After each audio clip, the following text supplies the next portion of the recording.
ఈరోజు ట్విట్టర్లో పెడుతున్నాడు, అమెరికా పోయి కంప్యూటర్ చదువుకున్నా అంటున్నాడు.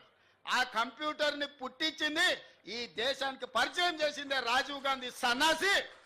లేకపోతే ఎక్కడనో గుంటూరులో ఇడ్లీ కూడా అమ్ముకుంటూ తిరిగేటోనివి. ఎందుకంటే ఆడికి చదువుకుంటానికి పోయినావు కదా, నువ్వు ఆన్నే ఇడ్లీ కూడా అమ్ముకొని బతికేటోనివి. లేకపోతే రైల్వే స్టేషన్లో చాయ్ సమోసా అమ్ముకుంటా సిద్దిపేటలోనే ఉండేటోనివి. రాజీవ్ గాంధీ దేశానికి కంప్యూటర్ని పరిచయం చేసింది కాబట్టి నీ బతుకు ఒక కంప్యూటరు, ఒక ట్విట్టర్ అకౌంటు, ఒక ఐటీ మంత్రివైనవు. లేకపోతే ఐటీ శాఖనే ఉండేది కాదు.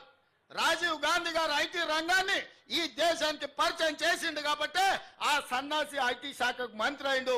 లేకపోతే ఆ దిక్కుమాలలోని బాధనే మనకు ఉండేది కాదు. కాబట్టి ఇవాళ ఈ పరిస్థితుల్లో అలాంటి రాజీవ్ గాంధీ దేశ సమగ్రతను కాపాడడానికి ప్రాణ త్యాగం చేసి ఈ దేశాన్ని కాపాడిండు.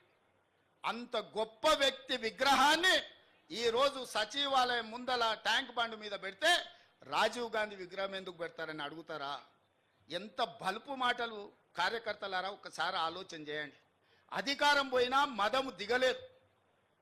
గాంధీ కుటుంబాన్ని కుటుంబ పాలన అంటున్నారు.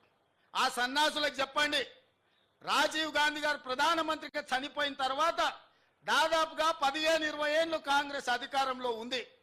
సోనియా గాంధీ గారు ఏ పదవి తీసుకోలే, కేంద్ర మంత్రి పదవి తీసుకోలే, ప్రధానమంత్రి పదవి తీసుకోలే. 2004 నుంచి 2014 10 సంవత్సరాలు బలమైన